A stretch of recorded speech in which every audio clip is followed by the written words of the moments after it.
The early days of tabletop role-playing games were dominated by fantasy and then slightly thereafter science fiction. While there were a few other genres that were explored, such as westerns or even one loosely based on the book Watership Down about sentient rabbits, it was a while before one seemingly obvious genre, that of comic book superheroes, finally started to be published. We're going to talk about comic book superhero role-playing games today with a focus on TSR's entry into the category in 1984, the Marvel Superheroes Heroic Role-Playing Game, today on Daddy Roll the One.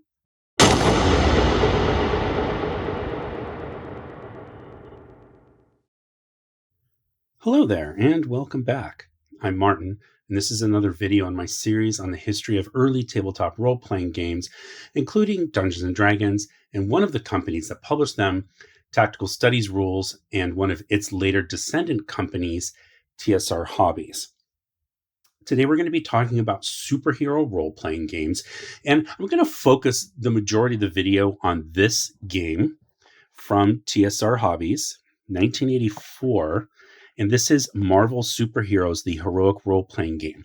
So the reason I'm going to focus on this was clearly not the first superhero role-playing game. I'm going to talk about a couple of those that preceded this game in just a second. But the reason I'm focusing on this, it's partly just because, the focus of my channel has been on games by TSR or Tactical Studies Rules, the early versions. And also because when I was growing up, when I first got exposed to role-playing games, TSR stuff was all that we could find. The stores around us they would pretty much carry most of the TSR products, but they didn't carry a lot of other things. So I would see ads in Dragon Magazine for other products by, Fantasy Games Unlimited, particularly also the MERP stuff, a little bit of Rollmaster, both by Iron Crown Enterprises or ICE. But I never saw those products in a store. And so as a consequence, my game group pretty much just focused on TSR products because of availability. So that is why I'm going to focus on this particular game. Now, just really briefly before we dig in, just as a reminder to folks who might be in the Minneapolis area at the end of April 2024. So today is April 8th. And at the end of the month, from the 26th to the 28th, I'm going to be in Minneapolis for DaveCon, Dave for Dave Arneson.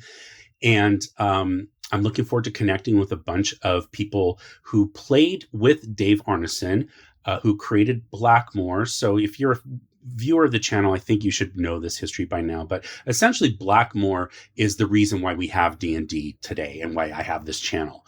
So a few of the people, actually quite a few, fortunately, who played with Dave as he was creating that game in the early 70s, are still with us, and they run games. They're going to be running games at this convention, and I've signed up for a few of them. So if there's a question that you want me to ask that relates to Blackmore, the early genesis of this game, or even like Brownstein, however they say it, Brownstein, or Brownstone, those people are going to be there. And if I get a chance without being too fanboyish and annoying them, I will try to ask them some questions. So I can't promise I'm going to ask your questions, but I will definitely take them with me. So drop that in the comments and let me know if there's anything you've been curious about that I haven't covered yet. And I can get the answers straight from the people who were there. So, and if you are going, I'm going to be wearing stuff that, from my shop. So, branded merchandise. And so I'm trying to be easy to spot. So if you see me, definitely come up and say hi and let me know that you've watched the channel. And I'd love to meet some of you folks. All right, so that's going to be it for that. Now, we're going to go back to role-playing games and talking about this history. So, of course, we have Dungeons & Dragons being the first published, commercially available published role-playing game, 1974. And the first science fiction games come along about a couple of years later. So there was, I just forgot the name. It's a Ken St. Andre game. I think it's Spacefaring it was called, which beats Metamorphosis Alpha to market by a few months. And Metamorphosis Alpha, as I've discussed before, is really more of I would call it a science fantasy game than science fiction, hard science fiction. But then shortly thereafter, you have Traveler, and that kind of blows everybody away in 1977. It doesn't blow everyone away. It sort of starts to kind of redefine the science fiction role-playing game. It's much more of a hard science fiction, if you can use that term for a game like this, versus science fantasy is what I'm trying to say. So it's not Star Wars-esque. But so you had these other games, but one of the genres, as I talked about in the intro, that people might have thought would have a little bit of some synergy would be comic book buyers. So comic books have a combination of magic powers, and usually some kind of mental or psionic powers. You've got super science. You've got all these things that make it right for a role-playing game in the science fantasy genre. So I would say that superheroes as a genre is really kind of a subset of science fantasy. So other people, of course, thought the same. So there's a gentleman by the name of Donald Saxman. And in 1977, he ends up publishing this game. It was called Superhero 44. And we see this artwork here, and if you look at it, you don't even have to look closely. It's a nice piece of art. The art is well done, but if you look at it, it's pretty clear that there are some homages, I guess you could say, to characters that there's Doctor Strange, there's the Scarlet Witch, there's maybe Iceman, things like that. You could pick this apart and kind of figure that out. However, there's no license for this game, and the person that created that's going to actually affect how he wrote the mechanics for this game. So he was actually more inspired by DC Comics, not Marvel, despite what I think is overwhelmingly Marvel homages in the cover art.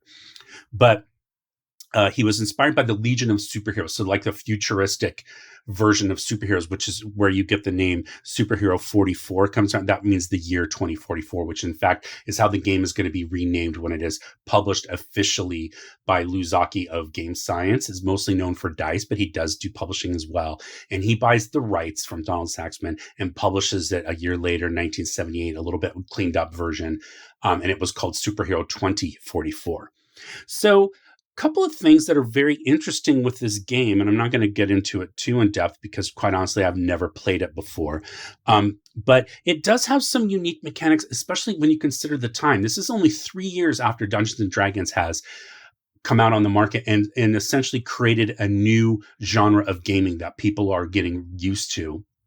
So in 1977, you really only have one edition of Dungeons and Dragons out now. Holmes Basic does come out in 1977, and the monster manual that will eventually be for advanced Dungeons and Dragons is going to come out at the end of the year. But for the majority of the year and the majority of when Donald Saxman would have been writing this game, the only game that he had to look at was Dungeons and Dragons. However, he does a unique thing here, which is use a point buy system. So you're not rolling for your stats and your abilities. You're using points and distributing them among different attributes, and points is also how you get your powers.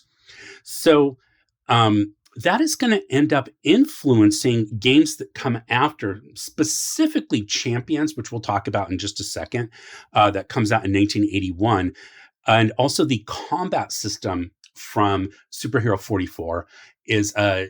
You can see some of the DNA of that combat system in the Champions combat system as well. But and there were some other superhero role-playing games that were influenced by this. I'm not going to talk about those. I'm going to focus just on 3 games. So Superhero 2044, Champions already mentioned, and then in between those two is a game called Villains and Vigilantes that I'm going to discuss very, very briefly. So a couple of things with this game as far as the powers. So the author, Donald Saxman, was very concerned about copyright infringement or trademark infringement. He didn't want to replicate powers that people had seen in comic books because I think he was maybe a little concerned that these two companies might come after him for copying them. And so there are no powers described in this book. You have a point buy system to buy powers, but the implication in the book, in the rule book, is that the referee and the players are going to come to an agreement on how much these powers cost of these points and what they're capable of doing. So that's a pretty big downside for trying to just pick this game up and play it off the shelf, is that one of the key elements that you would want in a superhero role-playing game is a definition of powers and how they work.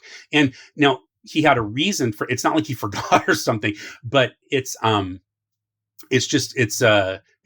say it's unfortunate, and it probably prevented this game from taking off and being a bigger deal than it was, considering that it was this first superhero role-playing game. So I talked briefly about a second ago about the combat system, but one of the things that the combat system does is it is a comparison of an offensive powers to defensive powers.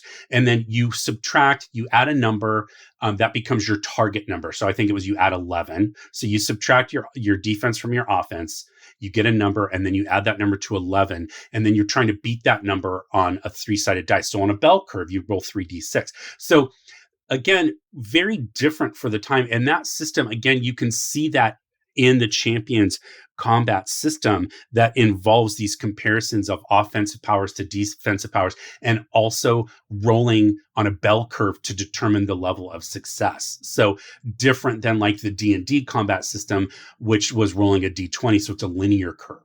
Okay. So those are kind of some unique things from this game that have affected, again, Champions, which, because it affected Champions, that means it kind of is going to end up affecting a whole line of games and what we would now call the hero system. Okay, so that's 1977 and then 78. Okay, then 1979, you have this game published. This is Villains and Vigilantes. So very, very interesting. This game is actually created by Jeff D. Now, we've talked briefly about Jeff D before, if you've seen me talk about some of his artwork. So very famous TSR artist of the time, very young, also born 1961. So when TSR first is coming out with Dungeons and Dragons, he's barely 13 years old. But very, very quickly, he starts doing art for them, and you see some of his famous cover art on the second printing or second version or second edition, whatever you want to call it, of S1, Tomb of Horrors. So not the monochrome edition, but this green cover one, which is the one I have, and I meant to grab it off my shelf, and I didn't do that. I pretty much have all of these, but S2, White Plume Mountain, X1, Isle of Dread. He has the Slaver series. He does the cover for A1. He does T1, Village of Hamlet. He has a lot of artwork in Deities and Demigods. And so mainly known as an artist, either interior or covers. However, he decided to make this superhero game, Villains and Vigilantes. He does the art, but he also works on the game design with a man by the name of Jack Herman. Now, what's really interesting is that they published this game, again, 1979, and by a game company called Fantasy Games Unlimited, or FGU. We have talked briefly about them before, but they just had a ton of role-playing games, especially in the 80s. And so, they came out pretty frequently, and they covered a lot of different genres. And Villains and Vigilantes is one of the first games that they end up publishing. And unfortunately, it didn't, again, really kind of grab people. And there were a little bit of issues, I guess, with the mechanics of the game. Now, I knew people that loved this game. I particularly remember this ad in Dragon Magazine of this character here that I thought looked really cool. And, but the one of the things of this game is that when you create your superhero's secret identity is yourself. So you're inserting yourself into the game, and then whatever you did in your daily life, whether you're a student or you're out of school and you're working or whatever it was, that was your secret identity in the game, which is kind of fun. I think that's a fun concept, especially for a superhero game. And but the powers were all generated randomly. So you weren't picking your powers. You rolled on dice, and it was determining whether you were sort of like, did you mutate and get this, or were you some kind of alien, or, whatever it was. And so the random rolls didn't always necessarily tie together really well. And that was a complaint. Complaint's a strong word, but it was part of the issues that people didn't necessarily like about this game. So there was an interview that Jeff D did just a few years later. I think it was 1982, which is, if I remember, when the second revised edition of this game comes out, which there's a lot of changes made. But he's interviewed in an article in, I think it was Different Worlds. And he says that, I'm paraphrasing here, but basically when the game came out, so 1979, he would have been around 18 years old. And when the game came out, he and Jack learned that they were two of, if not the absolute youngest published game designers. And so they thought that was really cool. But then kind of later on, and again, this is just a few years later, but looking back, they're like, it showed in the mechanics and the design that we put into this game. So I think it's a very influential game, partially just because, to be honest, like I'd never heard of Superhero 44 until I started looking into the history of role-playing games. I definitely had heard of Villains and Vigilantes, mostly because of the advertising in Dragon Magazine, because again, I never saw it in the store. But when I moved, so I finally moved after about 5.5 years after I had been introduced to D&D. We moved from Utah to Southern California in the LA area. And I started to get exposed to a lot more games at that point because there was better distribution here. And I heard people at school when I started learning that people played role-playing games, and I kind of was starting to find a group, like people had played this game. I never heard anybody talk about playing Superhero 2044. I'm not saying they didn't, it's just my friends didn't talk about it. Okay, so that's that. Now, Jack Herman also worked on that game. He is also a writer, so he ends up writing some comics. Now, there's some kind of fun synergy here because unfortunately, Villains and Vigilantes wasn't really well supported. So it comes out in 1979. The first adventure is not published until 1981.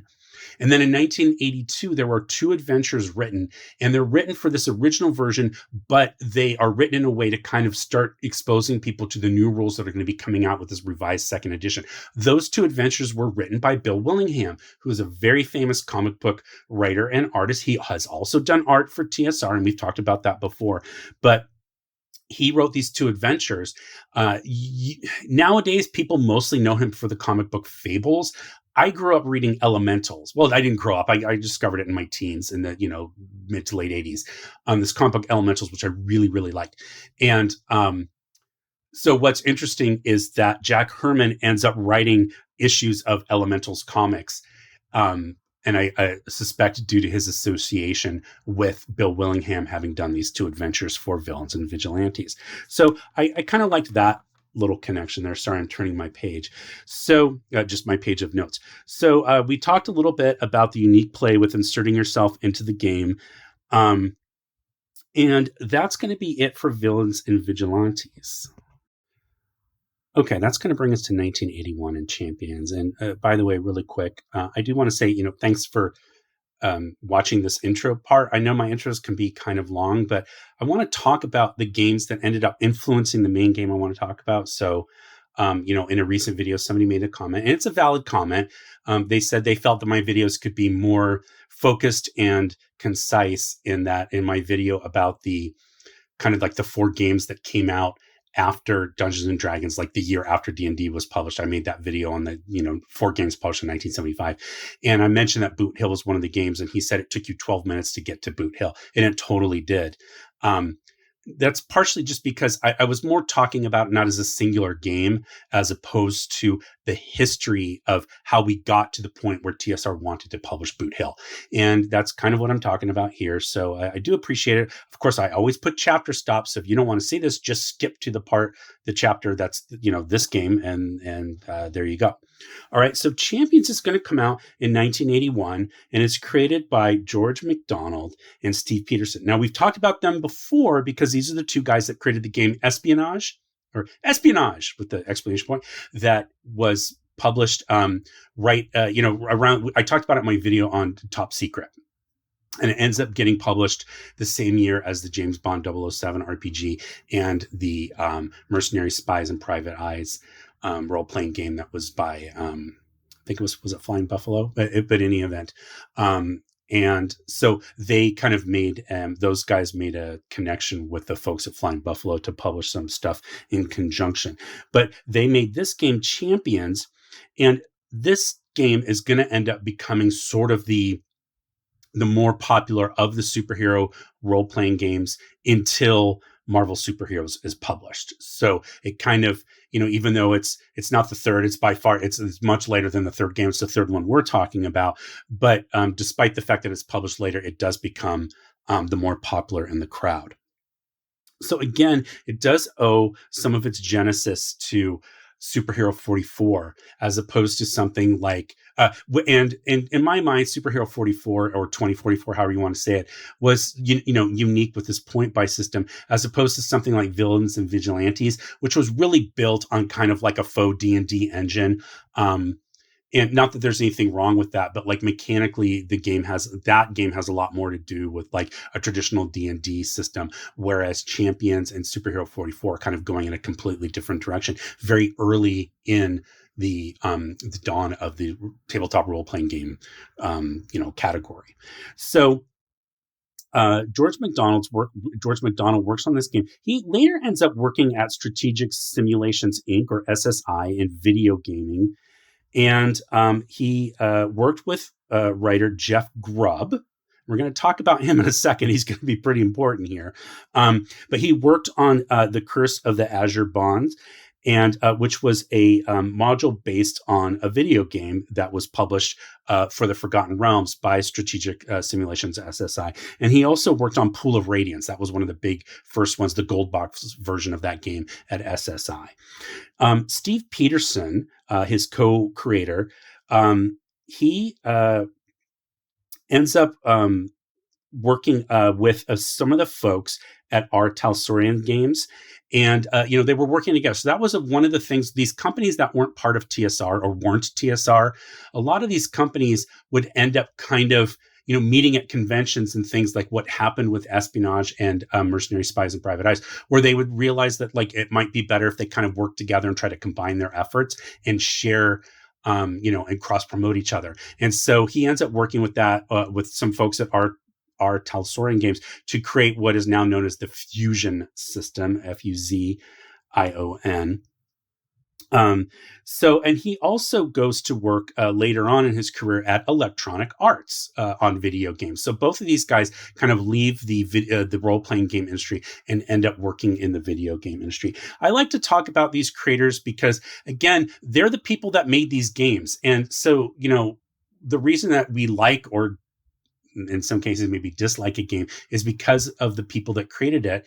And I think it's important to discuss them and talk about their contributions to this hobby that we all love, especially since so many of the early creators have unfortunately been lost.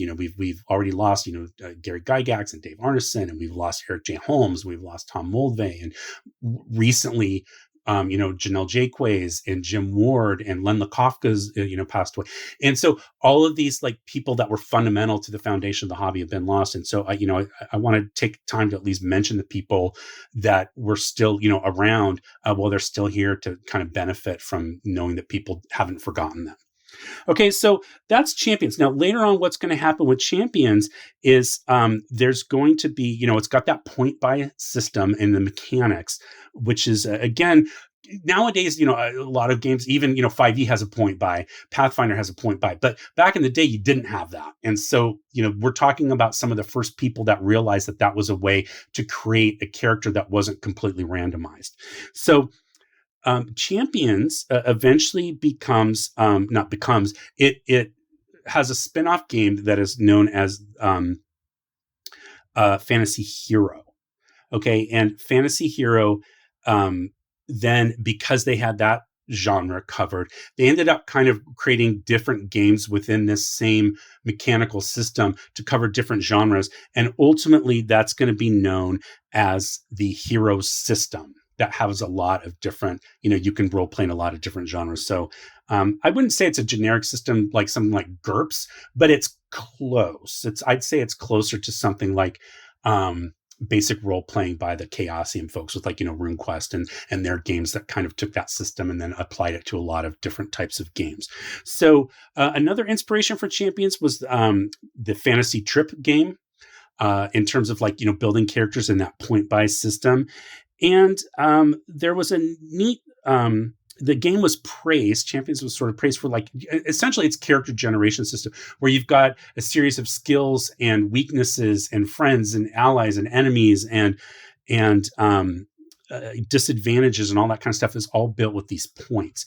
The powers in this particular case are actually defined more by their effects than by what creates the effect. So as an example, if you saw my video review on the game Savage Worlds, I talked about how like the magic in that system, there's a spell called Blast. And the Blast does the same damage and has the same radius and area effect and all of that, the same range, no matter whether your blast is fire or energy or mind power or whatever it is, right? And you allow the player to define how that spell manifests, but the actual blast itself is the same. So champion's very, very similar. So whether you have eye beams or ice or fire or whatever, the power, mechanically works the same. It's just the description that changes based on the player's sort of vision for his or her character. So I like that. I like stuff like that. I don't need a phone book size thing that lists, oh, well, here's the fire version of this and here's the ice version. And then when you read through the fine print, it's really kind of the same thing. So why do that? Like, it makes it, for me, I just want to jump in and start playing, and knowing that I can just define how it happens and let that take effect during the game. Now, I know some people are going to say, oh, but if it's fire, it's going to burn stuff or whatever. I guess, or you could just skip past that and get back to playing, right? So how many times have in comic books, I mean, it comes up, sure, the firecaster might be casting fire to try to set something on fire, but normally they're just using it to cause damage to another hero or villain. And in that case, and if their clothes aren't going to catch on fire, it's probably not really relevant. So just skip past that and move on. Anyway, this game had it was very popular, had a lot of fans. And like I said, it kind of became the most popular superhero role-playing game, again, until Marvel Superheroes, the heroic role-playing game, comes out in 1984. Okay, and now time for the main event, I guess you could say, with the discussion of Marvel Superheroes. So again, this is the superhero game that I played the most. And it's one of the games that my gaming group played the most. Mostly we played Dungeons and Dragons, and it was at the time sort of a weird mashup between Moldvay BX, Moldvay Cook BX and Advanced Dungeons and Dragons, because again, when we first started playing, we didn't really grasp, mostly because we just weren't reading the stuff that would explain this to you. We dove right into the stuff that we wanted to read, but we didn't really grasp that they were sort of like two separate games. And so we played a mishmash of that. But then we played Top Secret and Star Frontiers and Gamma World. Probably Gamma World the most after D&D, but this was probably the third. However, what we did most with this, quite honestly, was very similar to the way that we played Car Wars back in the day, which was that, we would design our own heroes, even though this game isn't really built for that necessarily, but we would design our own and then compare them and say, like, whose was cooler or whatever. And of course, you had to draw it to show how cool they were. So, excuse me. And apologies for my voice. I'm very stuffed up again. It's, I don't know, some kind of seasonal allergy thing or something. So I will attempt to not clear my throat like that as much. It's just, it's been very frustrating when I'm trying to record these videos. Okay, so anyway, this game is published in 1984 by TSR. And it's in this nice yellow boxed set. And you see here it says at the top, in 1962, Marvel Comics revolutionized the comic book world. So right out the gate, I'm a comic book fan. I'm a reader, and have been so since the Marvel Comics version of Star Wars was first published in 1977 when the movie came out. Really sure about this 1962 number here. So my guess is that they're referring to 1962 is when you do have the debut of Spider-Man and Amazing Fantasy number 15. You have Incredible Hulk number 1. You have Thor debuting in Journeys into Mystery number 83. Those all happen in 1962. But 1961 for me is really when Marvel kind of comes into its own with the publication of Fantastic Four number 1. Cover date is November, but it was actually on sale in August of 1961. So if it were me writing this copy, I would have put 1961, despite the fact that, Spider-Man is arguably the more popular character. Fantastic Four is really kind of when Marvel came into its own. Now, Marvel started as Timely Comics, 1939, so it was a very early company, and characters like Namor the Submariner and the original Human Torch, the Android version, and Captain America. Those were all created in the early 40s, World War II era. And then kind of in the 50s, they became known as Atlas Comics, but it was still using those same characters. But then in the 60s, they sort of renamed and re-envisioned themselves as Marvel Comics. So that's what we're talking about here. But it's the company goes back Again, it's a continuous company. It's just sort of like name changes. Okay. And then it says in 1973, TSR pioneered a new era in game publishing. Sure, because they formed a company called Tactical Studies Rules and began working on writing Dungeons and Dragons. But we know that D&D was not officially published for commercial sale until 1974. It was probably January of 74, but as far as everything that I've read and my knowledge, it was not available in 1973. So it's a nitpick, but I do have some little quibbles with those two dates on there. But in any event, the Marvel Superheroes role-playing game. And here we see Uatu the Watcher and characters who were very popular at the time. Of course, Spider-Man, Thing, Captain America. And then this, at the time, this is Monica Rambeau, but she was going by the moniker of Captain Marvel. This was the kind of the new version of Captain Marvel. But then she changed names to Photon. But if you've seen the Marvels movie, that recently came out, she's a character in that. And she was the prominent Captain Marvel of the time because the original one, Marvel, had died. It was a very intriguing storyline. So it just tells you what's in here. And it talks about, the different characters and comic book characters of Marvel. So now you too can join in the adventures of Spider-Man, Captain America, and other exciting Marvel heroes. And the TSR logo of the time, of course, they go through several logo changes during the course of their company's existence. Excuse me again. So then it says this set includes a 16-page introductory battle book, a 48-page campaign book, and the 16-page adventure Day of the Octopus. Also included are a full-color two-sided map, 24 cardboard playing pieces, and 2 dice. The Marvel Superheroes game can be played by 2 or more players, ages 10 and up. Okay, so this came out, again, 1984. Now, if memory serves, I think it was $15.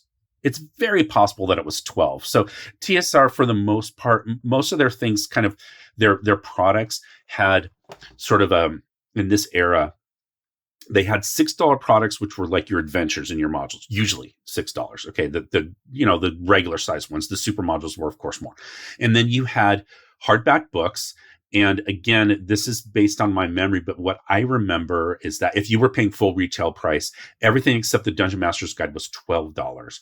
And then the Dungeon Master's Guide was $15 because it was a bigger book. Okay. And then their box sets, and again, this is full retail price. You could get them through like the Sears catalog and stuff like that for cheaper.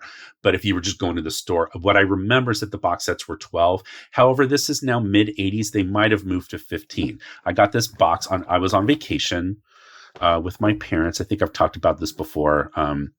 Usually my gifts like this came on vacation. And I remember I had seen ads. I'd seen ads in Dragon Magazine, and I knew this game was coming out, and I was really excited about it. And so I waited, and I passed on getting some other products that I wanted to get this. So I got this on the same vacation that I got my copy of Unearthed Arcana. And I mentioned before how I had to choose between Unearthed Arcana and the D&D companion set, and I chose Unearthed Arcana instead. This was from that same trip. So just a little backstory there for you. Okay, so let's open this up, have a look at what we have in here. So these are the dice that came with it. So I still have my dice. Now in the booklet here, it says to color the dice with a crayon. I'll get to that in a second. And it even shows on the back cover, it shows that it comes, if you see that, it shows that it comes with a dice crayon and coloring them black. So I am second guessing myself when I opened this box earlier today when I was looking at it, that maybe these weren't the dice that came in it, and I just had a set of percentile dice that I threw in here. But I don't know why I would have done that. I typically try to keep my boxes intact. So I kind of have a feeling that my dice were pre-printed with the numbers. As we've discussed before, when you saw my dice for my Moldvay box set, I never colored them in because I was afraid somehow I was going to ruin them. I know that's silly because it would just wipe off, but I was scared that I was going to ruin my dice if I colored them in, and so I never colored them in. Okay, so there's the dice. Now here's our battle book. And it is only 16 pages. It's very, very brief. And that is one of the things that a lot of people complain is a strong word. One of the criticisms about this game is that a lot of people said that it was really kind of too basic. And this box set is eventually going to come to be known as the basic set. And in 2 years later, they're going to redesign it, and there's going to be an advanced set that tried to address some of those criticisms. I never got the advanced set, so I'm only going to be talking about this version of the game. But Jeff Grubb, and we're going to talk about him in a second. He's one of the designers of this game. But one of the things that he talked about was that at the time when this game came out, and we just talked about these, kind of the two main superhero games that were out on the market. There were more than two, but I'm going to say the two main ones, the ones that probably had the biggest distribution and the largest playership, if playership is a word, was Villains and Vigilantes, which was much more in the rules light. Okay. And then you had Champions, which was much more complex or crunchy or numbers oriented, maths oriented. And Jeff Grubb later goes on to say that, like, in his mind, Champions was one of the first games that was really involved with like very detailed character creation, to the point that it's one of the earlier, min-max style games where that you could build your character and optimize your character more so than you could do in other role-playing games at the time. So he wanted to go away from that. They're appealing to comic book fans. They're appealing to Marvel fans specifically. And so this game was not intended to be that level of, to have that level of complexity. And so I kind of think it's unfair that it gets criticized for that, because that wasn't its goal. Its goal was not to be a complex superhero game. So judge it for what it is, not what you want it to be, right? And that goes with pretty much everything in life. So in any event, here is our battle book. Now you can see the art is similar, but it is different. I would say this is more dynamic, and this is a little more flat. I hate to say that, but that's just how I felt at the time. Okay, so anyway, and you can see they're presenting it in this kind of fun comic book style format with like these different panels that explain, this is your example of play right here for the most part. And then it gets into the game, and the way that it's written very much like Stan Lee hype speech that he would put in his editorials at the time in his comics. So, it talks about like, this is a role-playing game. You're going to pretend to be your favorite hero. And that's a big thing about this game right there in this first page of this introduction. You are going to pretend to be your favorite Marvel Comics superhero. So you're not creating your own superheroes. You are going to play an existing Marvel Comics superhero. Now, that's pretty much what everybody kind of wanted, maybe, but Marvel actually made that a condition of this set. They did not necessarily want robust character creation rules in here. They wanted people to play their own heroes. And I think that's fine. But character creation is going to be included in the advanced set later on. There's a minimal system in here, but the more, like I said, robust character creation system is going to come 2 years later in the advanced set. And that's when Marvel Comics actually kind of came back to them. And again, this is according to Jeff Grubb, who's the designer of this game. Marvel Comics came back and said, hey, we want to make sure you include character generation because that's what people want. Whereas in this set, according to Jeff Grubb again, Marvel asked him not to do that. So in any event, and then it says you've got this battle book, the book you're reading it now, and you're going to get a sheet of dazzling encounters, a swell map with central New York City on one side and some building interiors on the other, and two funny-looking dice. This rule book, the battle book, remember, describes superheroes and their power. So as you go on reading through this, you realize that this is supposed to be Spider-Man that's talking. It says, even me, your friendly neighborhood Spider-Man. So, and then he's talking about here, very, comic booky. He's flipping the page with his web and telling you can turn the page to ask, questions about how to play the game. So, very much written in that style. It's a little toned down. I mean, Stan Lee would overhype stuff, but, so the short version of this, and again, I'm going to get into these creators in a minute, but Jeff Grubb, Grubb, is the designer of this game. Okay. But then Steve Winter was credited as being the editor. And apologies for the siren. I swear I can't record a video without something going on in the background. Steve Winter was the editor of this game. And Jeff Grubb credits Steve with actually being the one who kind of like, he says right, or, I've seen reviews where it said like, it was designed by Jeff Grubb, written by Steve Winter. And what Jeff Grubb says is Steve basically rewrote it in this language to make it sound like the kind of like comic book hype speech that you would have. And so he credited Steve Winter with doing that. Okay, so it goes through and talks about like what is a hero. Okay. And then you talk about your abilities and our abilities. And I talked about this briefly in my video on why does D&D have 6 ability scores. Here we have 7. We have fighting, agility, strength, endurance, reason, intuition, and psyche.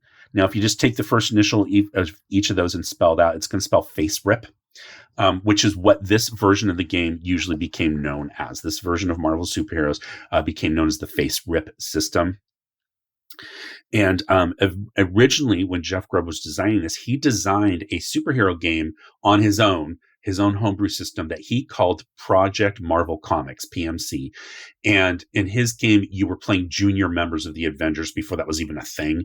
So you were kind of creating your own heroes, hoping to like eventually get to the point where you could join the real Avengers. And he had a different set of ability scores. So these were changed for this version, but this game was primarily based on this game that Jeff Grubb had started homebrewing on his own when he got into role-playing games. Okay, so then it talks about you have a rank for each one of these abilities, and it goes from feeble to class 1000. Now, this is going to get changed later on where they have a little bit more detail or granularity to these ranges, like in the advanced system. But for this particular one, you're going to go from feeble, which is a score of 2, which is far below average human ability, to class 1000, which is beyond human ability to comprehend. Very clever way of doing this because you've got heroes like the Hulk and Thor that are both so strong, but how do you create a mechanic or a number to show how much stronger the Hulk is than Thor? I think most people would agree that the Hulk is. Thor can hold his own in combat, very strong. Obviously, he's got very good fighting ability and things like that. But like, pound for pound, the Hulk is like pretty much the strongest thing that you can think of as like, your typical hero, of course. And so trying to like assign a number to that, and then because everyone's going to argue and quibble, but if you just make a class called Beyond Human Ability to Comprehend and throw both of them into that class, nobody could really argue about that because that's where they belong, right? And so I think that was very, very clever to do this. So it's the average is going to be a score of 6. So you can see a score of 1000 is just it's immeasurably beyond. Well, it's measurably, of course, but it's way beyond that. Okay. And so it talks about every hero in the game has an information card that lists all of the 7 abilities and the abilities rank. Okay. And then it gets into superpowers. And then it talks about talents. Okay. So this is really kind of fun because it's sort of like skills. Talents are kind of like skills. Okay. And so then it talks about how to assign the talents, and then it talks about your variable abilities. And, karma. This is the one I wanted to mention here. So karma is your hero's luck over, or luck and fate. So this idea of controlling your luck and fate with these karma points. This is a descendant of the fame and fortune points that debuted in Top Secret back in 1980, I think it was. So, and I talked about that in my video on Top Secret. So that was a very innovative mechanic at the time. The idea that the player could change the outcome of a result that had happened based on their character's luck or fame or fortune, however you want to say it. So in here, it's all rolled up in these karma points, and they're a little bit more, there's more detail on how to use them in this particular game, but that's where Jeff Grubb got the idea. He says as much, and he actually talks about it on his blog. So you have all of your different variables and abilities, and then you have feats. So I was looking for this a minute earlier, but this is a function of exceptional ability or talent. Very Marvel Comics to have like an acronym for this. So I thought that was very clever that they used that. Now, I don't know that 3rd edition got the idea of, not the idea of using feats, but the idea of calling them feats. I don't know that it came from this game, but it's very possible. So I hadn't seen it used in a role playing game context before. So, I think that the idea had been there for a long time, but the idea of calling it a feat, I think is what I'm trying to say, using that actual term. Okay. So it goes in and talks about this. And so basically it gives you this little explanation here of Spider-Man performing a feat and like how they're easy or, typical maybe, but it's still going to require a roll, or like this is going to be way out of the realm of possibility for Spider-Man to try to throw a jet airplane, at least in the time period when this was done. Heroes grow in power incrementally over time, where we don't really notice it. And then all of a sudden you've got a hero like Spider-Man that's way stronger now, especially in the movies or in the comics, than he was back in like the 80s, right? It just happens. Power creep just happens. It happens all the time. So the example that Spider-Man gives is that maybe he is in the Big Apple when he spots a fuzzy little pup trying to run into the street right in front of a delivery truck. So he's got to swoop down, grab the puppy, and swing to safety with it. And even though he does stuff like this all the time, it's not as easy as it looks. So I'm using my agility to attempt defeat. So his agility is going to have a score. And again, we talked about that earlier, but his agility will have a score from a range of feeble to class 1000. In this particular case, Spider-Man's agility is amazing, which is, goes with his name, the Amazing Spider-Man. I guess it could have been spectacular, but we don't have that on the list here. People know comics, you know what I'm talking about. Okay, so he says, so let's say that he rolls his feat roll and he gets an 18, and he's going to look at the table, and I'm going to explain this. Well, I'll just explain it now since we're talking about it. So he's going to roll an 18. So here you're going to roll a die roll, and a percentage. So you're going to use these two dice and roll a percentage. Okay, so I got a 33. It would, no matter how you look at it. That was, I guess, lucky. I got 2 3s there. You can kind of see that. Sorry, I picked him up and blocked him with my hand earlier. But he gets an 18, and so he's going to look at this row, and then he's going to go across to the amazing section. And in this particular case, it's white. That means that he failed. Green is a success. Yellow and red are successes with like additional goodies or benefits based on like what they call in this game, the judge would tell you whether that works. This is referred to as the universal table. So you see that we've got feeble all the way to, you've got one in class 1000, and then you have shift 0. So the way that this table works, first off, this is a descendant of tables that were very, very common in war games at the time, especially Avalon Hill, a little bit of SPI, but they used what they called the combat result table. And the idea was in those games, typically, it's not every time, but typically your columns would be your ratios of offensive troops to defensive troops. So it might show like, 3-1 in terms of your numbers, right? So you've got a 3-1 advantage, or you have a 1-3 disadvantage. Okay. And those would be here across the top. So your more advantageous odds would be over here, like 3-1, 5-1, 7-1, etc. Right? Over to the right. Your less advantageous odds would be over here to the left. And then there would be a die roll because you want some random elements, and you would roll a die down the side, and then you would go across and compare on your odds, and it would tell you what your chance of success was based on that die roll and your numerical superiority or inferiority. Okay, so that's where this table comes from. Jeff Grubb says as much. Because he was a war gamer. Okay, so he had that knowledge of that. So he creates this universal table, and that's basically how the game is played. That's the basics of this game. Okay, so he talks a little bit about moving on the map. There's a list here to give you the material strengths. Feeble strength would be cloth, glass, brush, or paper, but class 1000 would be a few special elements that can't be affected by brute force. And they give 3 examples: adamantium, Captain America's shield, which is a combination, they say, of adamantium and vibranium alloy, and Thor's hammer Mjolnir. So those are 3 examples that they give of class 1000 material strengths. Okay, and then it goes into, this is your combat section: grappling, charging, shooting, and throwing. But everything is going to be using this table. So you're going to use your fighting ability, and then you're going to roll and see what you get. Okay, and you have your pulling punches and body armor and things like that. Fun little comic strip cartoon here, whatever you want to call it. That, again, example of play. Okay, you've got your weapons there, and then we have our basically our wrap up where he's telling you that's it. These are the rules. And now you're going to try to run this adventure. And then you have the watcher here that's saying, you can explore the full richness of the Marvel Universe by joining Spider-Man and myself in the campaign book. Until then, good battling Earth people. And then here Spider-Man tells you, don't do the campaign book yet. Go run the adventure to get an example of how you play the game and then read the campaign book is what he's going to say. Now, let's just look really quickly here at the credits.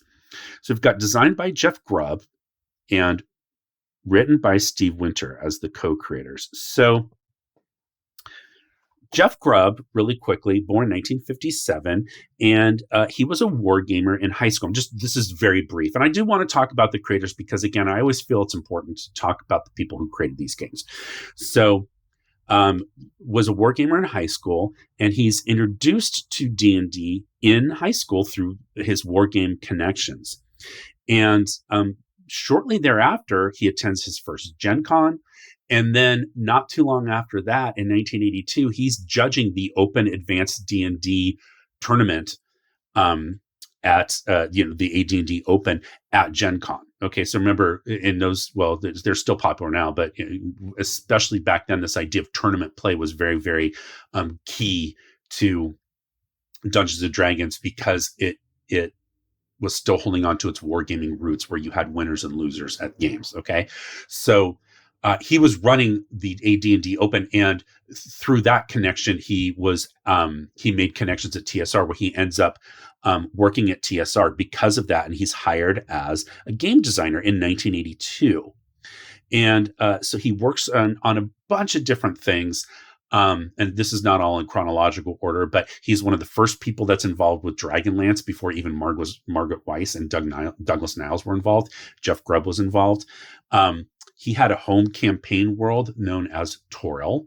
You might know that name, Toril. So the name of that eventually gets grafted onto Ed Greenwood's campaign setting, The Forgotten Realms. And the way that came to fruition was because when Jeff Grubb was at TSR, this is the short version I'm telling you, but I talked about this a little bit more in my history of early tabletop role-playing game campaign settings video. But when Jeff Grubb was at TSR, he noticed that Ed Greenwood kept writing these articles in Dragon Magazine and was mentioning this world that he called the Forgotten Realms, and he's talking about his campaign setting. And so Jeff Grubb wrote to him and said, are you making this stuff up as you go along, or do you actually have this whole world that you're talking about? And Ed Greenwood basically answered yes to both of those questions. Like he was doing both. And so through that initial, introduction to talk about that, that's how Ed Greenwood ends up sending his materials to TSR, to Jeff Grubb. And that is how the Forgotten Realms became a setting for Dungeons and Dragons, which is now the home setting for pretty much every game in 5th edition. So that came from Jeff Grubb writing a letter to Ed Greenwood. Okay. So he consults or edits on the Monster Manual 2, on Unearthed Arcana. He writes Manual of the Planes, which I talked about before in my videos on the planes and alignments in Dungeons and Dragons. And he created the Spelljammer campaign setting. So if you're a 5e player, you know that they just came out with a book on that not too long ago. But the setting dates back to the 80s. And then he also worked on Al-Qadim. And he wrote some of the D&D comics and the Forgotten Realms comics for DC Comics at the time. So he's, writer in addition to being a game designer. He leaves TSR in 1994, becomes a freelancer, still works on the game, contributes to stuff, created some more campaign settings like the Jakandor for D&D. And he wrote the Azure Bonds novel for, the Forgotten Realms, and then also wrote some Dragonlance novels. So that's Jeff Grubb. Okay. So the way that Jeff ends up creating this game for TSR is that, after he's hired, one of the things that happens is that, they have meetings. If you've ever worked at an office, situation, there's endless amounts of meetings. So they were in a meeting and they were talking about what are your blue sky ideas? What do you want to see published? And Jeff Grubb's original idea was he wanted this cyberpunk game. This is early. This is before the cyberpunk game had come out. The genre was relatively new, and it was a very dark, gritty setting, of course. And TSR wasn't really interested in that. So that idea kind of fell away. But then they said, well, what else you got? And so he dug up his Project Marvel Comics idea, and they started to kind of see the potential there. And so he, gets hired to work on this game. Now, what's interesting is that Mayfair Games makes an announcement saying that they have the Marvel Comics license and they're going to be creating a game. And they had, this was public knowledge. And when Jeff Grubb and TSR started working on this game, they did some digging and found out Mayfair actually didn't have the license. So just an interesting coincidence. And so TSR went and acquired the license, and they got it to work. And that's how they were able to publish this game. So, they had dabbled with licenses a little bit before with like Fritz Lieber and his stuff with like the Lankmar series. But this game, really, 1984, is sort of a shifting point where you start to see TSR doing many more licensed projects. So they have this. There's the series of adventure modules for Advanced Dungeons and Dragons based on the Conan properties. The Conan movies had come out. So CB1 and CB2. And then you have the Indiana Jones role-playing game comes out in 1984, another license. Then you have the Conan role-playing game come out in 1984 or 1985 based on that license. Later on, you're going to have Rocky and Bullwinkle have a game, a role-playing game. And there's a license for that. And there are adventure modules for the game Star Frontiers based on the 2001 Space Odyssey property. And getting into the early 90s, eventually you're going to have a role-playing game based on Buck Rogers. There's a whole story about why that happened, but we're not going to deal with that right now. But anyway, this is sort of, you're seeing this kind of, TSR is looking to expand its audience. And this was really kind of one of the first ones where they took a popular property. Now, Marvel Comics was not as popular back then as it is now, at least, with the cinematic universe. There were many more comics probably being sold back then. This is before kind of the glut of the speculator market in the 90s of comics. So it's kind of this transition period for comics, but it was popular enough. And again, there's that synergy with the audiences that you would think would make sense, that someone who likes this, comic book style characters would probably appreciate a role-playing game. Okay, so that's where this game came from. Now, Steve Winter, I'm going to talk about really quickly. So he was really a reader. So he loved history. He loved military history. And he got introduced to fantasy. He said he read a lot, but didn't really like all the fantasy that he was reading, but he did read it. And he works at a department store while he's in college. And that department store has a small game section. And there were some war games. And so he gets into war games through that. He gets introduced to war games. And then while he's at Iowa State University, he is working on the campus newsletter. And he sees an ad for the Iowa State Gamers and Association or, club or whatever. And so he goes to one of their meetings. And from there, he gets introduced to the game of Dungeons and Dragons. This is around 1979 or so, I guess. And he ends up being a journalist. And so he's working for a paper in Peoria, Illinois. And he comes across an ad that Dragon Magazine is looking for editors. He writes, and then he ends up getting connected with TSR and working with them. And he's hired as an editor. And so some of the games that he edits, he's hired there in 1981. He edits Star Frontiers, Gangbusters, the World of Greyhawk box set. I talked about that one before. He ends up leaving Wizards of the Coast. He works there over through the transition from TSR to Wizards of the Coast, and he works there and he leaves in 2011. I had the pleasure of working with and interviewing Steve Winters when I was a judge, I'm still a judge these days, but the very first year that I was a judge of the one-page dungeon contest, Steve Winter was one of the judges, and I was super excited to see his name on there. And I decided to do like a little interview with the judges to talk to them about their gaming experiences, but also like how and why they picked the winning entries that they picked, so that people would get a sense of how the judges were approaching things differently. And that was really fun. So if you're not familiar with the one-page dungeon contest, I guess leave a comment below and I can tell you about it. But it's an annual contest, and it's exactly what it says: design a dungeon. It doesn't have to be a dungeon, just an adventure in one page. Okay, so if we look at the other creator names in here, going to see Troy Denning. I'm going to talk about him in another video and the graphic design. But what I wanted to focus on really is cover art by Al Milgrom, line art Al Milgrom. So maps Dave Diesel LaForce. We've talked about Dave LaForce before.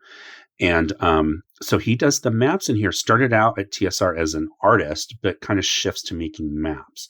And then the box cover art, John Romita Sr. So let's talk about Al Milgrom really quickly. So very famous comic book writer, penciler, and inker. I think probably among comics fans, probably most known for his inking, but he's done a few different things. Mostly associated in his career with Marvel Comics. Now, one thing that you will find with a lot of comic book writers and artists, they tend to move around. And it's very rare to find someone who's exclusive to just one company. So even someone like Jack Kirby, who was famous for being like the Marvel Comics guy, ends up working at DC at a certain point and, comes back. But Al Milgrom, mostly Marvel, had a long stint being the inker on Peter Parker, the Spectacular Spider-Man, also on X Factor. And then he was the penciler for a while on West Coast Avengers. Interestingly, I talked about switching companies back and forth. So he's a co-creator of the DC Comics character Firestorm. So if you've ever watched, like, say, that WB show, is it still WB? CW show, Legends of Tomorrow. It's no longer on air, but it's part of the Arrowverse. Firestorm's on that. You have Al Milgrom to partially thank for Firestorm being on there. So he started working at Marvel Comics in 1872. But he ends up getting fired in 2001 because it was discovered that he was putting hidden messages that were very derogatory against the current Marvel editor-in-chief, Bob Harras. And once they found out, they let him go. So,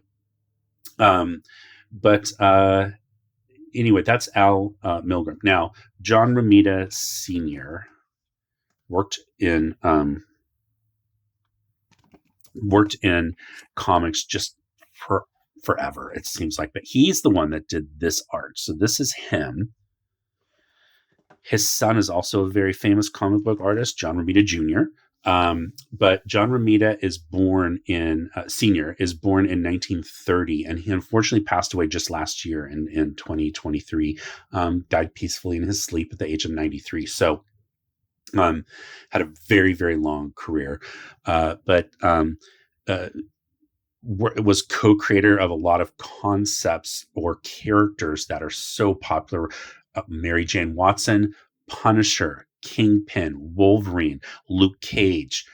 All of these were co-created or created by John Romita Sr. A lot of times, like the design, right? Maybe you have a writer who comes up with the idea of the character, but then John Romita Sr. brought it to life with the design of the character that we now associate as like the quintessential iconic look of that character. Okay, so he worked at Timely Comics early on back in the day, and then worked at Atlas Comics, and then again through Marvel. He does take a stint in the 60s. I think it was the 60s. It might have been 50s, but I think it was the 60s, working at DC Comics on kind of their romance titles. So romance comics were a big thing post-World War II.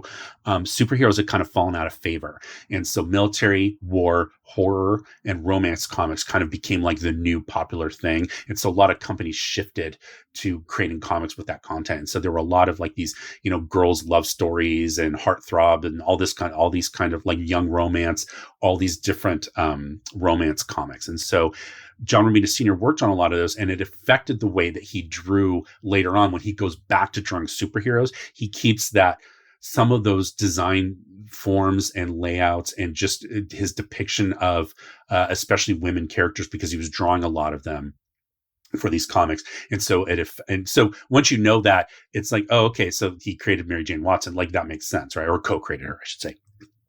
So he works at DC Comics long enough, he comes back to Marvel Comics, does a long stint on Spider-Man. It kind of becomes known as like He replaces Steve Ditko, who had worked with Stan Lee to create Spider-Man.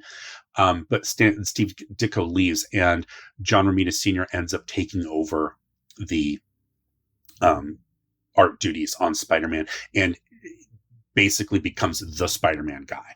And eventually is hired as an art director at DC Comics, and worked there forever. And he was still working on stuff very, very late in his career. So that is John Romita Sr. Okay, so that's the Battle book. Talked about the creators and the basically the concepts, this universal table. Now, what's interesting about this universal table is that it is so popular because it's very easy to understand. It's very easy to kind of get a sense of like how to create situations, characters, powers, and their abilities, and then roll on this table and then see what the outcome is.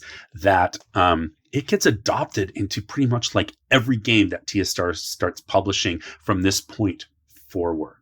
Okay, so it gets included in I think it's the 3rd edition of Gamma World, which goes away from being tied to the Dungeons and Dragons game engine and games mechanics that the 1st and 2nd edition Gamma World games had. And in the 3rd edition, it adopts this, and they called it the Action Control Table, ACT, but it's this table. The Indiana Jones game that comes out, I talked about that a second ago, in 1984, is going to use that. The Conan game is going to use that. The Star Frontiers eventually makes its way into using that. So it gets adopted very quickly. And also you almost get to the point where you have like 2 kind of game lines from TSR. You have the D&D lines, and then you have the universal table lines. Okay. As far as like developing mechanics, they started to kind of put everything into the same buckets. Okay. So that is kind of the legacy of the system, is that it affected TSR's game mechanics and publishing for a very, very long time after this game is published. All right, so I'm going to skip the campaign book really quickly and go to this adventure book, because that's what they told us to do in the battle book. So the cover folder here is basically character cards. So you've got the Thing, Spider-Man, Human Torch, Wolverine, and then you've got Captain Marvel, Captain America, Mr. Fantastic, and the Invisible Girl, instead of Invisible Woman at the time, Invisible Girl. And I always thought it was really funny. You've got the whole Fantastic Four on here, and rather than putting all 4 of them here, or all 4 of them across here, you've got the Thing up here. It just throws the whole thing off. Like the ACD part or OCD part of me wants to not have it that way, but there you go. All right, so but basically it's going to explain in here all the different characters and what their rankings are for the different abilities. So I'm only going to look at Spider-Man. I don't have time to go through everyone, but let's get out our table here and look. So fighting is remarkable, and it tells you that's a 30. And then agility, amazing. We talked about that. Strength, incredible. Endurance, incredible. Reason, excellent. Intuition, amazing. Psyche, incredible. And then he's got his health points, karma, popularity, and then his resources, which I think is hilarious because poor Peter Parker is poor, of course. And then his powers, wall crawling, spider sense, and web shooters. And then his talents, he's a talented photographer, and he has a reason of remarkable in chemistry. So if you see up here, his reason is excellent, 20, but in chemistry, it's remarkable, which I think is a 40, right? No, it's a 30. And then it talks about his background. But you can just see, comparing Spider-Man, I guess we can compare them to the Thing because they're easy to look at next to each other. So the Thing's fighting is incredible. So it's better than Spider-Man's. His agility is less good. It's just good compared to amazing, which makes sense. His strength, though, is monstrous. Okay, makes sense. His endurance is monstrous, but his reason and intuition are both good, so less than Spider-Man. And his psyche is remarkable, a little less. So that does make sense. Now, in later comics, as things go along, the Thing ends up being a lot stronger than what I would call monstrous, but at the time this was published, that was roughly where he was at. So you have all these different characters on here, and then this is the adventure, Day of the Octopus, and you're essentially playing these characters. That's why this folder is here. It's so that you could play these characters, and you obviously see the dotted lines here, so you could cut them out and hand them to each player, which we never did. I was very maybe too uptight, but I really wanted to keep my stuff together. I didn't want, because I knew if I cut these up, I'm probably going to lose one, or it's going to get bent, or something's going to happen, right? But if I keep it like this, it's going to stay, safe. Okay, but Day of the Octopus by Bruce Nesmith. Now, so we go through here, and basically this is just an adventure. Okay, it's just a straight up adventure. You're fighting against, obviously, Dr. Octopus, or Doc Ock, if you want to call him that. But it goes into, there's a few other villains in here, and we're going to see them statted here. Radioactive Man, Scorpion, Beetle, Fixer, and the Octodroid robot are all in here. And again, all their abilities that using that same table, so you can very easily figure out how these heroes compare against each other. Okay, so that's the little short adventure that they give you in here. And then you have your campaign book. So this is basically to help, again, in this game called Judges, make your own adventures. Okay, so you've got this great art here, all the different heroes of the time. Well, not all of them, but quite a few. So we've got some more art on here. Diesel LaForce, John Romita Sr. We talked about that before. Al Milgrom. Okay, there was one artist that we missed. Maybe he's listed here. Yeah. Sal Buscema. Okay, so he does all the interior art. So all this is by Sal Buscema. Now, Sal Buscema, again, very prolific comic book artist. Okay, so writer, not really a writer. Sorry, he's an artist. Pencils and inks for the most part. Okay, had a long stint on the Incredible Hulk. Also worked on Spectacular Spider-Man. He is the younger brother of John Buscema. If you've heard of John Buscema before, Sal is his brother, obviously, but the last name, it's not a very common last name. You just assume that they were related. He ends up inking some of his brother John's work at a certain point based on John's recommendation. John didn't like the person that was inking his work because he felt that it was muddying his pencils and losing his form. And so he lobbied to have his brother ink his work, and which was really cool. So he starts in advertising. I think they both did, actually, and then they kind of make the shift into comics. And very early on, 1968, he's working at Marvel, and he works on Avengers. He works on Defenders. He works on Captain America, very popular run on Captain America. And he was still inking as of 2017 at the age of 81 years old. He is still with us. He's 88 now, I believe. But a spry 81-year-old is still inking comics. I think that's fantastic. So, I just wanted to mention him really quick. So anyway, we'll go back to the campaign book. Sorry about that. But again, just want to acknowledge some of these creators. So probably the best part of this book is where they give you each one of the abilities of the FASERIP ability scores. They mention different characters and what their rankings would be. So you've got your fighting there, and you see so I'll just go weakest, of course, is Ant-Man, Professor X, makes sense. And then the unearthly fighting is Thor and Hercules. Okay, that makes sense.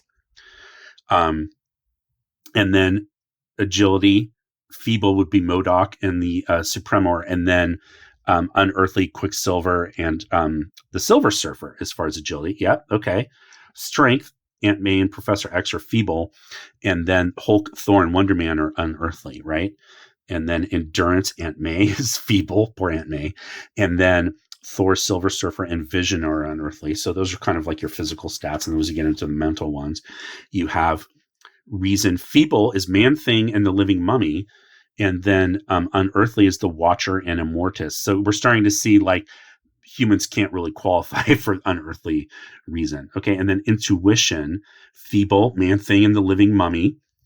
And then unearthly, the Watcher and Starhawk. And then lastly, we have psyche, feeble, poor Man-Thing, and then the lackeys of AIM and Hydra, which I think is hilarious that the lackeys are feeble psyche.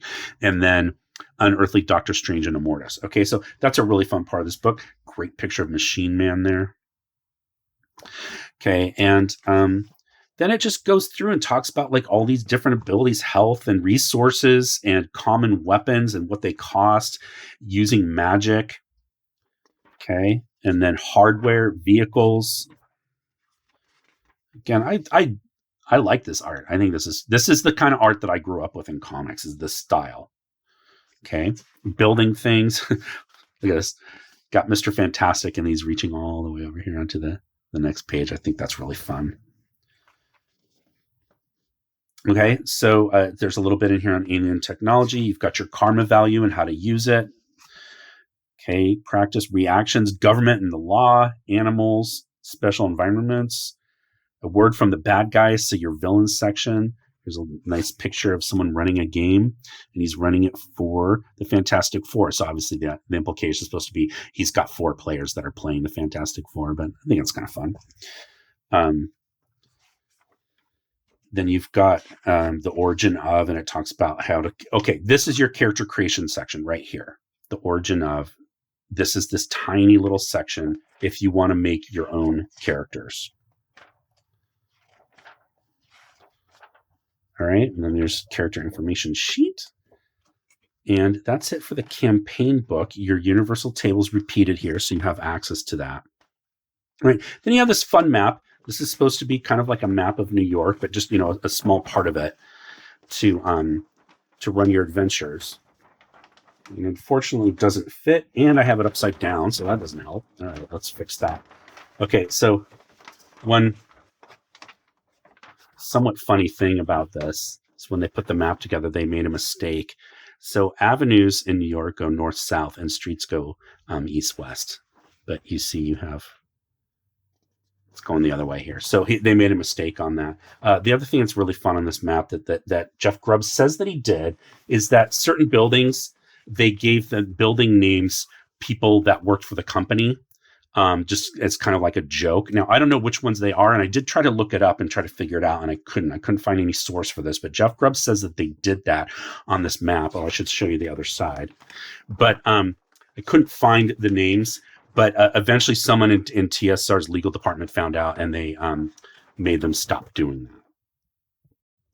All right, so that's the map. The video is getting kind of long, I know, so I'm going to try to wrap this up pretty quickly. But these are the counters. Now, this is a case where I did take the counters out of the thing, but these are intended to work on the map. So they're at a scale that they work on the map. And the idea was, like, if the counter didn't fit in the space that you were trying to show it, you would just put the arrow in that section, and that would show that, like, the car is actually in the space, even though I have it sitting here because the arrow's there. So different characters. See, there's a helicopter on the back, but there was a car on the front. And then here we've got the Thing and Ben Grimm. Just going to show a couple of these. You've got Octodroid. Nothing fancy there. And then over here, you've got the Human Torch. No, that's Wolverine.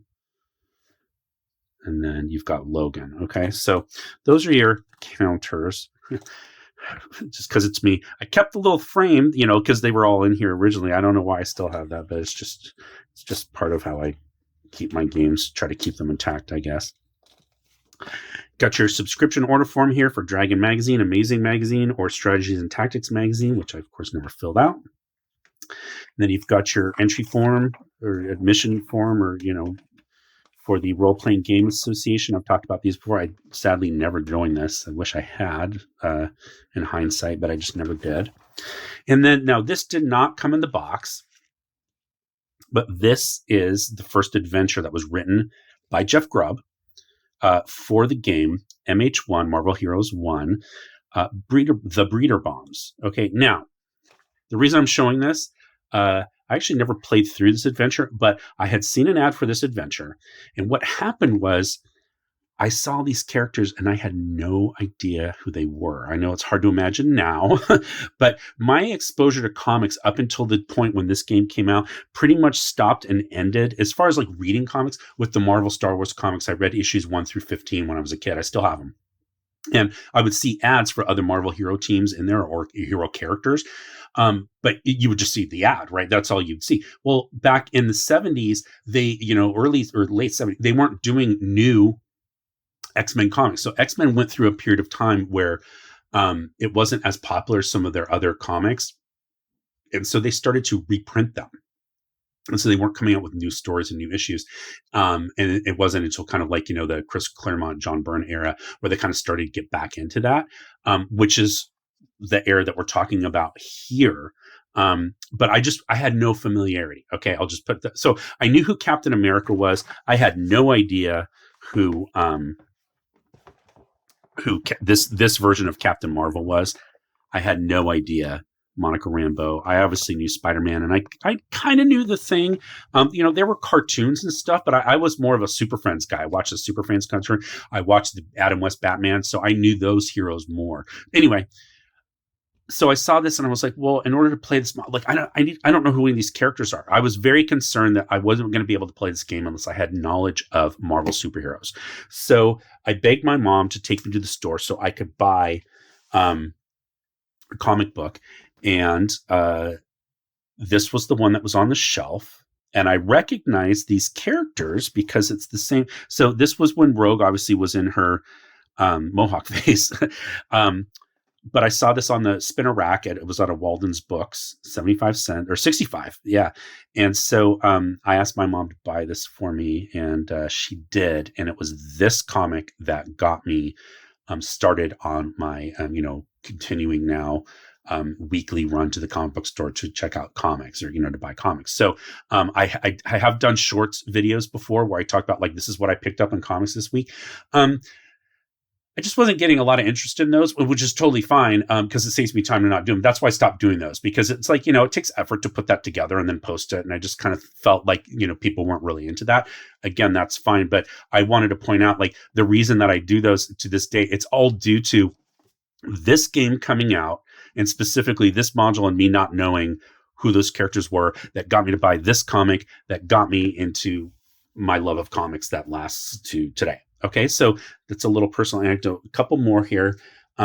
So this game was very, very well supported by TSR, and that's partly due to the license they have with Marvel Comics. There were contractual obligations that they had to make to publish certain things on a certain cadence to keep the game alive, unlike other games of theirs that really didn't have as much support, like, even Gamma World or Star Frontiers had, some adventures, but just not a lot. One of the things that was a big part of this game was a monthly column in Dragon magazine, and that was called the Marvel Phile. And it was edited by Jeff Grubb. And essentially what it was doing was taking all these kind of like more obscure characters that would never see the light of day in a published adventure. Because again, the idea of this game was that Marvel, with their relationship with TSR, wanted you to play Marvel heroes. Well, we saw that there were 8 of them in here fully statted up. These 4 plus the rest of Fantastic Four plus Wolverine, and I forget who the other ones were. Well, actually, that's it. That would be the other 4. So those characters were statted up, but the way that you got new characters was by buying adventures and then getting their stats. So like in here, you're going to have the stat. See, you've got your stats for all of your X-Men characters so that you could play them in this adventure. Okay. And so they knew that there's certain heroes. Jeff Grubb specifically says something like Howard the Duck was never going to make it into an adventure, but some people might be interested to know what his stats were. And so they started this column in Dragon magazine so that they could feature those characters. Now, this particular one I really liked because not only do you have the Marvel Phile in here, I believe the Marvel Phile was still in here. It's possible that I could be mistaken. Now that I look at this, but this has a whole adventure called Sudden Dawn that was written for Marvel superheroes. And so if you go to the adventure, yeah, it's like this thick cardboard, and it's statted just like in the game. It's not glossy like the ones in here was a little glossier. This is more matte, but it had all these cool like World War II era characters. And I just thought that was super cool. So this is an example of like, the Marvel Phile would maybe have 1 or 2 at most. It was just an article, but I pulled this particular magazine out because I remember going back and rereading this multiple times because I thought it was super cool that they had all these other heroes in here that were statted up. Okay. So that's Dragon magazine. Okay. And then a few other things. So I have mentioned this book before in my video on the Top Secret game, but when I got into the Marvel Superheroes game, that's the time period that I asked my mom to get me this book. Okay. So I had checked it out from the library, If you remember, one of my art teachers actually told a story about how he used to work with a guy who had worked at Marvel and was a penciler, and I guess one of the people didn't like some of the drawings they did, and basically had this book, like chucked it at the guy and said, like, learn how to draw. But this book is by John Buscema, so that's the artist, and I talked about him before as being the older brother of Sal, who did some of the art. But this book was basically intended to teach you how to draw the way Marvel drew at the time. So 60s, or I'm sorry, yeah, a little 60s, but mostly 70s and 80s. Okay. And so I took that book and started to practice. So, and of course, I still have my old sketches here. So this is my version of the Fantastic Four, and it's pretty much copied straight out of this book. I didn't trace it, but I definitely copied the way that they did it, because I was practicing my shading, my coloring, my figure sizes and comparisons of how tall is the Thing versus Mr. Fantastic. So I had that, and then I had just a few more. Captain America and Star Fox. And then I started to create my own hero for Marvel superheroes, which was this guy. So very much based on Colossus, but I was trying to kind of, figure out his coloring.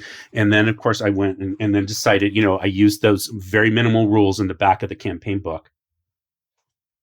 And I made my own superhero team, which was these guys. So I'm not showing these because it's great art, because it's terrible. But this was kind of like, I was using this book to kind of practice how to draw my characters. And then I did this one of obviously it's a speedster type guy. So anyway, I just thought you'd like to see that little personal anecdote. I thought that would be fun to kind of show you. So Marvel Superheroes, the game, again, there is a second edition advanced that is published a couple years later. And then in 1998, TSR still had the license, and they published a new version of the game, the Marvel, I just forgot the name of the game. Anyway, it's based on the Saga system. And it has card-based mechanics. So Saga was a system that they had created in the Dragonlance game. There was a Dragonlance Saga game, and I think that was the first one. But they come out with this version in 1998 because they still had the license. And then shortly thereafter, the license ends up reverting back to Marvel. And in 2003, they published their own version of the game. Margaret Weis eventually gets a hold of it. I think it was Margaret Weis Productions gets a hold of it. There's been, multiple versions throughout the years. But this was the first one. I don't know if it was the most popular, but it was sort of at this, I guess you'd call, if you call like the 70s, the golden age of role-playing games, the 80s would be the silver age, I guess, where a lot of changes were happening. Not just at TSR, but at other companies as well, as far as like the evolution of mechanics and things like that. And I don't mean evolution to mean it's better. I just use that word, just changing mechanics. Okay. So, but it is a big change, but also role-playing games were, at the time kind of at their height of popularity. Now, D&D is now more popular than it's ever been before.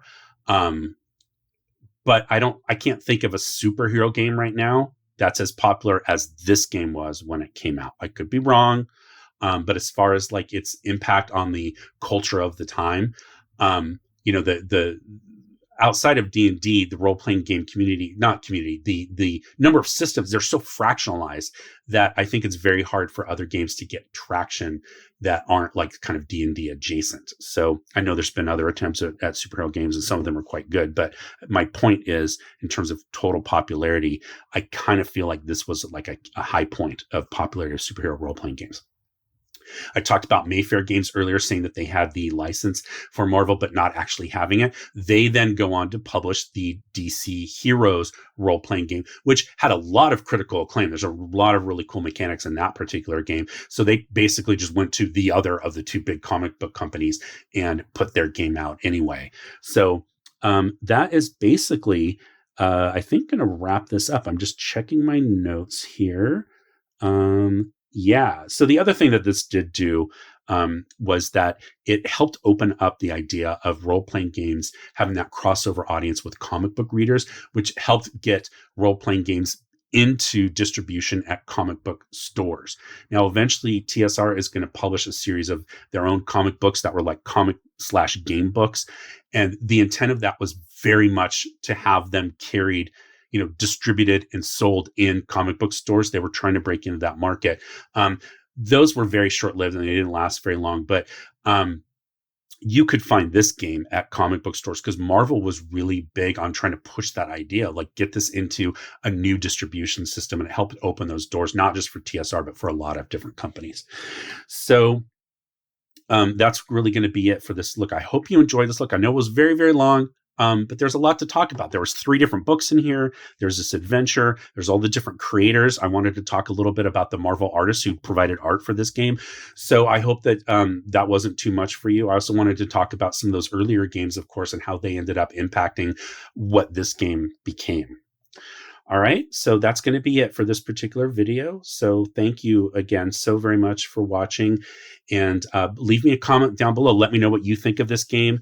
Let me know if you were one of the people on my poll that thought that I was going to cover this game. So I think the last time I checked the poll, the majority of people either thought or hoped that I was going to cover 2nd edition Advanced D&D. That'll come at some point.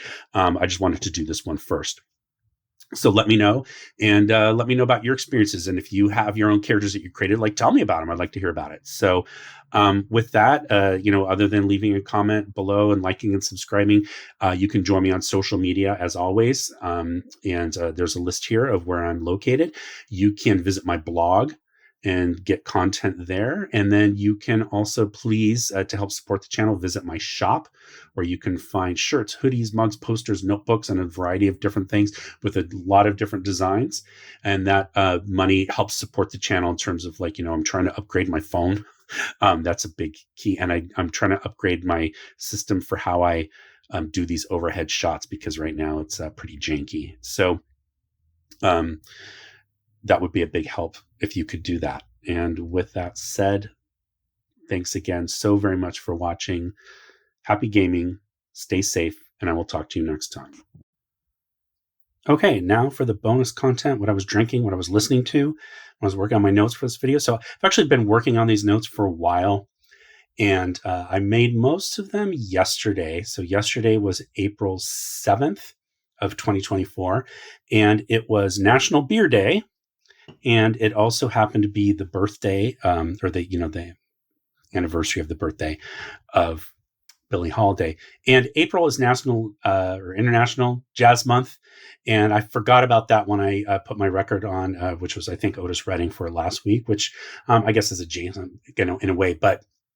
For the rest of April, I'm going to be featuring jazz. I know I do jazz a lot anyway, but I was trying to show some other stuff, and but I'm going to go back to that for the rest of this month. So anyway, this beer, I had a couple of these, but this is Brewery X, located here in Anaheim, California, and the X in their mind stands for crossroads. It's a bunch of different brewers that got together and kind of came to a crossroads of the things that they wanted to do. This is called the Polar XPRESSO, and I almost hate saying it that way because I know it's pronounced espresso when you're talking about the coffee. But this is a coffee stout, and it's made with Sir Alvarez coffee. Sir Alvarez coffee, and it also has some cacao nibs in here. 6.5%. So I wanted to kind of open it here on screen. I didn't drink the whole one yesterday, quite honestly. It's still, it's not super carbonated, so I just put a cap on it, put it back in the fridge. So I know there's some beer purists out there that are probably having a heart attack right now that I did that. But anyway, you got this rich, if you look at the head, the kind of rich, it's a thick head, one thing, but it's also kind of this nice kind of tannish brown color. And I can't tip the glass too much because I don't want to spill it, but it's a pretty dark color for a beer. And what I found was that the head actually kind of lingers. It doesn't dissipate very quickly. So a little bit of lacing on the glass, not too much.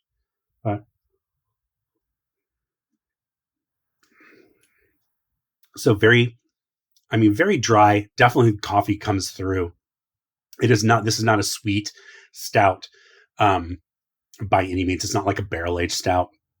It's a more traditional stout that is, it's got more body than something like a Guinness, but definitely nothing like a barrel-aged stout. So it's really nice. Very much a sipping beer. It's not something you're going to guzzle or, drink on the beach or something like that. Or, you're not going to drink it while you're mowing the lawn. Now, this album, Lady Sings the Blues by Billie Holiday. So this is a couple of different sets, a few different sets that were originally recorded between 1954 and 1956. She's kind of at the end of her career. So she dies very, very young. Had a lot of issues with heroin, unfortunately, as a lot of jazz people did back then. And she was a heavy drinker for a while. And she just, unfortunately, had a rough life. And she kind of just wasn't able to make it through to the other side. She left us some great music. So this album is like hauntingly beautiful because, again, her voice at this point in her career is almost shot. It's almost unrecognizable from her voice when she was much younger, but she just sings these like haunting, melancholic tunes. Strange Fruit, people shouldn't be I can't believe I just said that. People should be aware of this song. It is a classic. It got her into a lot of trouble, especially in southern cities where she would tour. There were clubs that would refuse to let her sing that song. Not just in the South. I mean, it was all over. It's very much a song about race relations and lynchings and things like that were going on, and very powerful song. And that's a re-recording. She had recorded the song before, but she's doing it again for this album. God Bless the Child is probably my favorite Billie Holiday song. It's just a wonderful, beautiful, beautiful song. But Good Morning Heartache is a great song.